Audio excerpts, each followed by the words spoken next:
Hai, Reza here. Dan ini adalah episode pertama dari Fundamentals of Large Language Models. Di 10 menit ke depan, kita akan membahas mengenai Transformer. Agar bisa mengikuti video ini dengan lancar, pengetahuan mengenai neural network, word embedding, tokenisasi, dan recurrent neural network akan sangat membantu. Let's get started. Transformer adalah arsitektur neural network yang menjadi dasar dari banyak large language model saat ini. Keunggulan utama dari Transformer adalah komputasinya yang dapat diparalelkan dengan efektif. Selain itu, Transformer juga menggunakan mekanisme self-attention yang sangat membantu untuk menanggulangi ketergantungan jarak jauh atau long-term dependency. Ini adalah visualisasi dari Transformer. Seperti yang bisa kita lihat, Transformer terdiri dari encoder dan decoder. Tugas dari encoder adalah untuk mentransformasi token-token di input menjadi sebuah embedding. Sedangkan decoder, fungsinya adalah untuk mentransformasi embedding ke output. Jika kita membicarakan tentang LLM, contoh output dari decoder ini adalah sebuah kata atau token.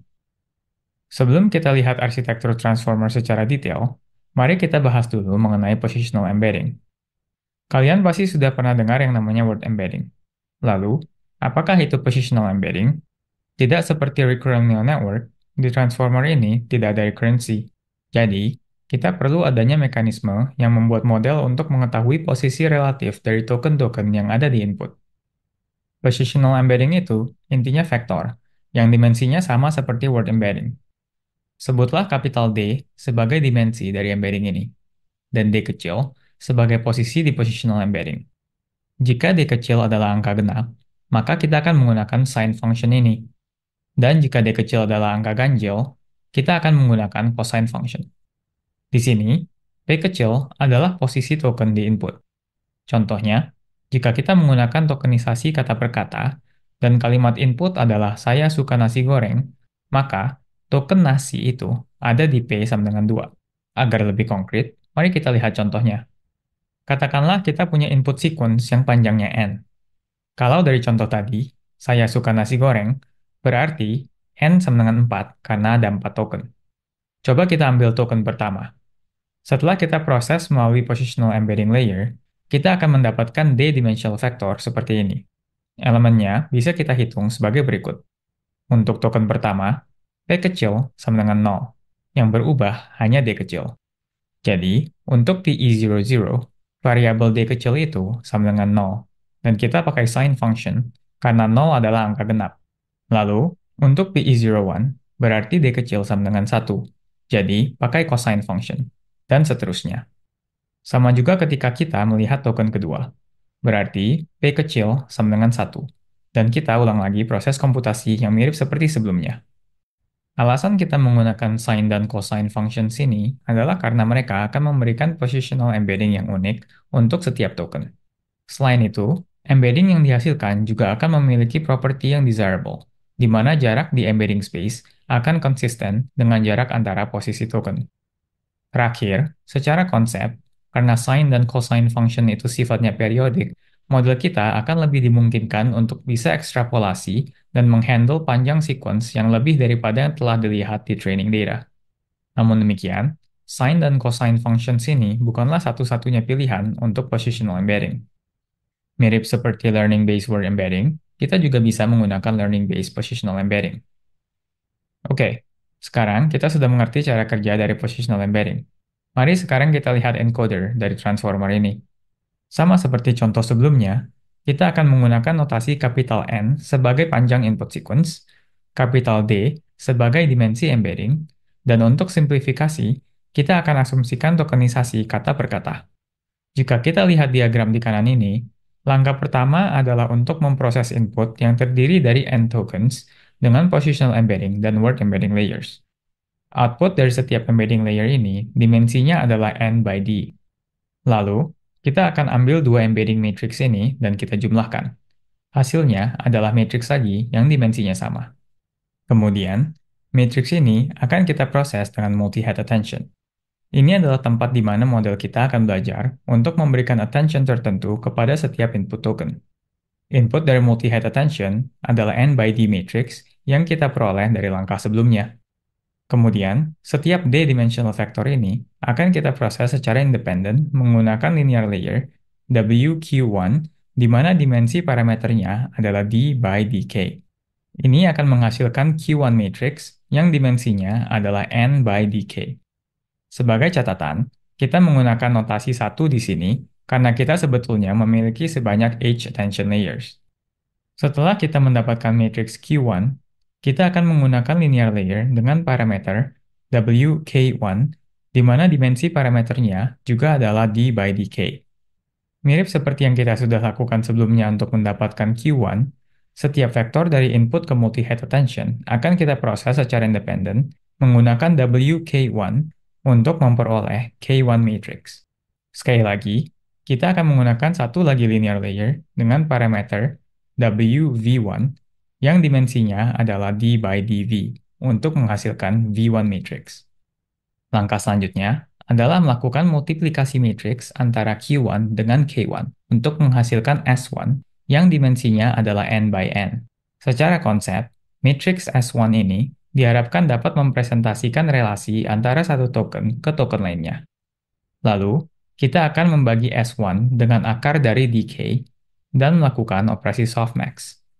Hasilnya adalah N by N matrix, di mana jumlah elemen di setiap baris akan sama dengan 1. Lalu, kita akan melakukan multiplikasi matriks antara N by N matrix ini dengan V1, yang akan menghasilkan matriks dengan dimensi N by dV. Matriks inilah yang menjadi output dari setiap attention layer.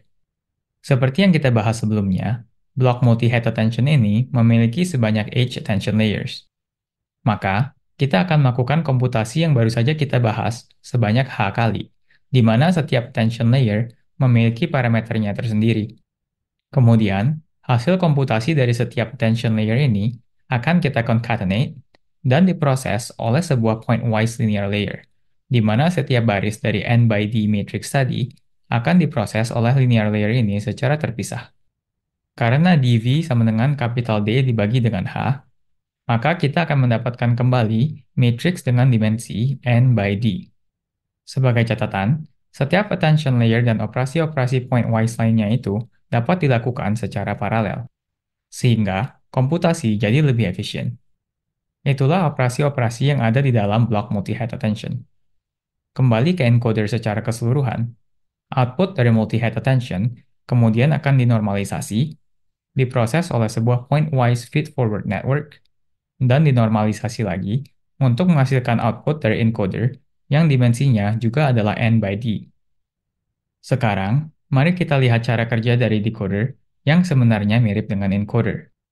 Perbedaannya, decoder dari transformer bersifat autoregressive, menggunakan multi-head attention dengan masking, dan juga mekanisme cross-attention. Autoregressive ini maksudnya adalah decoder bekerja secara bertahap, menghasilkan output satu persatu di setiap langkah waktu, berdasarkan hasil prediksi sebelumnya. Sekarang, mari kita lihat cara kerja decoder dari awal pada setiap langkah waktu. Mirip seperti encoder, di sini juga ada positional embedding dan word embedding layers. Kemudian, ada blok multi-head attention, tetapi dengan tambahan mekanisme masking untuk mencegah suatu token memberikan attention kepada token lainnya di masa depan, karena decoder ini bersifat autoregressive. Secara konkret, kita bisa melakukan masking dengan menambahkan matriks Si dengan matriks yang isinya hanya 0 atau negative infinity. Karena di multi-head attention itu ada operasi softmax, jadi semua elemen yang terkena penambahan dengan negative infinity ini nantinya akan menjadi sangat kecil, mendekati 0.